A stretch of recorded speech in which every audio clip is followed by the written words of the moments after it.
जय जगन्नाथ जय Shriram welcome to Heart of Education YouTube channel. तो बर्तमान जो मैंने सब एनसीईटी एग्जाम देते तो समस्त गोटे इंपोर्टेंट न्यूज अच्छी कि समस्ते वेट करते आम ओडिशा रे बा आम स्टेट रे केबे आईआईटी भुवनेश्वर रजिस्ट्रेशन स्टार्ट हो। जो मैंने इंटीग्रेटेड बीडी प्रोग्राम करने इंटरेस्टेड अच्छा जो मैंने आईआईटी भुवनेश्वर एडमिशन करने इंटरेस्टेड अच्छा से मन में यहाँ थिला। तो बर्तमान तुम आईआईटी भुवनेश्वर तुम यदि इंटीग्रेटेड 4 वर्ष इंटीग्रेटेड कोर्स कर तुमको आगे ये रेजिस्ट्रेशन कराया पड़ो। केमी कौन रेजिस्ट्रेशन कराया पड़ो केते कौन सीट्स अच्छी से विषय में कथा। प्रथम कथा आप समस्ते आईआईटी भुवनेश्वर इंटीग्रेटेड बीडी करने जानते आपणकर दरकार हो एनसीईटी। एनसीईटी स्कोर कार्ड निहत रूप आप समस्ते डाउनलोड करेंगे तो से ही बेसीस आपको ये एडमिशन दिज्व। मुझे डिटेल्स कहीदे तापर आपको सब जिन कहुए। देखो ये बारटा शो कर जोटा कि तुम मैंने देखिपर ये जगह शो कर the application portal for 2025-26 ITP admission is now open. ITP बर्तमान तुम मैंने एडमिशन कर तो देखिए आम कौन कौन एलिजिबिलिटी क्राइटेरिया अच्छी कौ मैंने आईआईटी भुवनेश्वर एडमिशन करेंगे जोटा इंपोर्टेंट कथा। तापर आम देखिए केबी रजिस्ट्रेशन कर।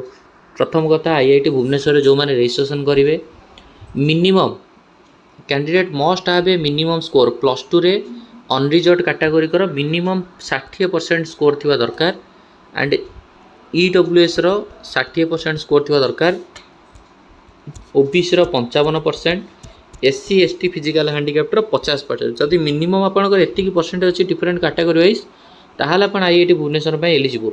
नेक्स्ट तो बुझिपारे unreserved category 60%, EWS 60%, OBC 55%, SC SC physical handicapped 50%। आ नियत रूप से एनसीईटी 7 सब्जेक्ट एग्जाम देथिबा दरकार। आ कैंडिडेट मानकर जन्म अक्टोबर 1 2005 पूर्व होइथिबा दरकार।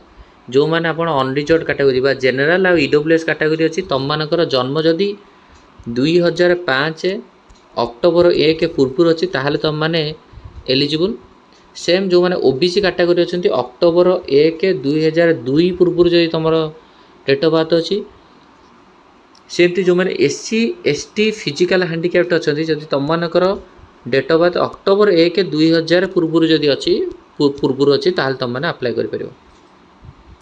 NCET physics one of the domain subject जो मैंने फिजिक्स गोटे मेजर सब्जेक्ट हिसाब रखिए बा मेजर माने जो थे आप ग्रेजुएशन करेंगे फिजिक्स ऑनर्स नहीं जदि ग्रेजुएशन करेंगे सेठी ताहले आपनकर फिजिक्स गोटे डोमेन सब्जेक्ट थिबा दरकार।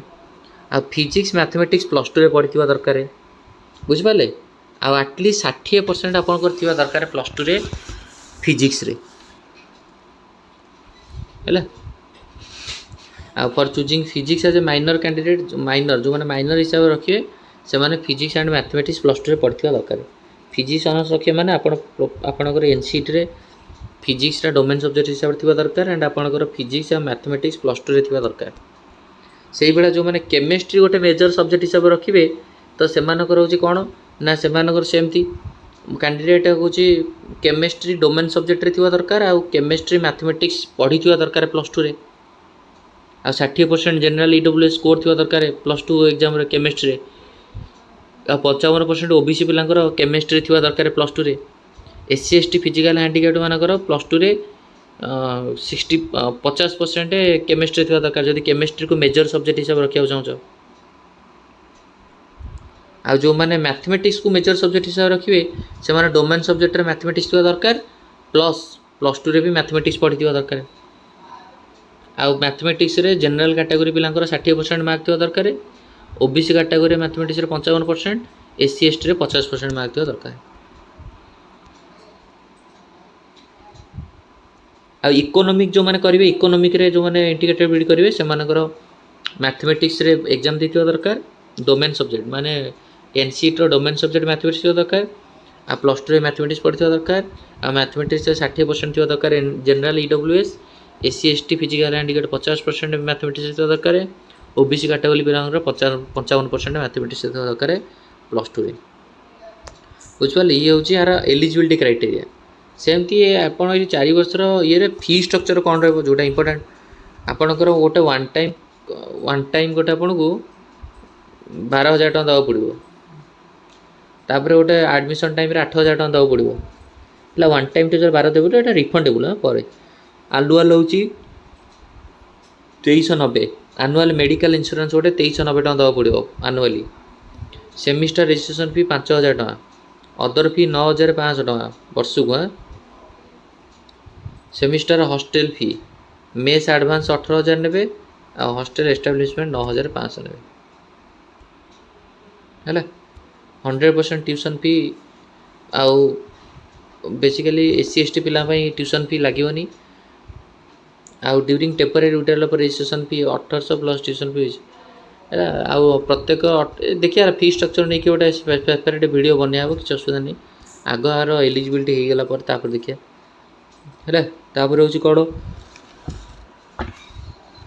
एप्लिकेशन प्रोसीजर कौन केमी ये अप्लाई करेंगे प्रथम आप IIT भुवनेश्वर जीवे IIT Bhubaneswar ITB program search करें मुझे कहीदेवी बट आप सीट मैट्रिक्स देखी दिखाँ BSc BD ये केवल करेंगे BA BD करेंगे ना BSc BD जब करेंगे physics chemistry mathematics economics honours को मेजर हिसाब रखी करेंगे अनरिजर्व कैटेगरी पिला 4टा सीट फिजिक्स केमिस्ट्री 4टा मैथमेटिक्स 6टा इकोनॉमिक्स 6टा EWS रे फिजिक्स रे 2टा केमिस्ट्री गोटे मैथमेटिक्स गोटे इकोनॉमिक्स गोटे OBC रे फिजिक्स रे 3टा केमिस्ट्री 4टा मैथमेटिक्स 3टा इकोनॉमिक्स 3टा SC रे फिजिक्स रे 2टा केमिस्ट्री 2टा मैथमेटिक्स 2टा इकोनॉमिक्स 2टा ST रे सबुतर गोटे गोटे तो टोटाल एमती ही आपंकर सीट आसूँ बुझीगला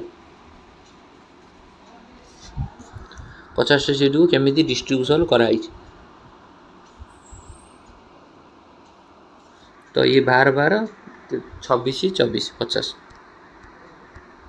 एप्लिकेशन प्रोग्राम केमी हो एडमिशन करिए पोर्टाल करेंगे ये गोटे देती तार क्लिक कर दीजिए गोटे लिंकटा दे दीजिए से लिंक पर आप क्लिक करिए से लिंक पर क्लिक कलापर आप साइट को खोली मुझे आपको ये लिंकटा आपन को टेलीग्राम रे पठेदेवी आप टेलीग्राम लिंक पकईदेवी टेलीग्राम आप जॉइन करेंगे और लिंकटा पठेदेवी आउ ये देखो बर्तमान पे आपन ये रजिस्टर लिखाई रजिस्टर पर क्लिक करिए रजिस्ट्रेशन पर क्लिक कलापर लगुच NCET ईयर कौ ईयर NCET देते 2025 NCET रोल नंबर कौन रोल नंबरटा आप देवे तापर qualifying if you did not study mathematics mathematics score percentage in +2 और इक्वालेंट मैथमेटिक्स रे केते रखिछन्ती +2 रे एटा देबे हैला केते परसेंटेज रखिछन्ती फिजिक्स परसेंटेज केते रखिछन्ती एठी देबे तापर आपण केते रखिछन्ती मैथमेटिक्स वाला फिजिक्स वाला केमिस्ट्री केते देबे कैटेगरी कौन आप देवे जनरल SC ST जहाँ थी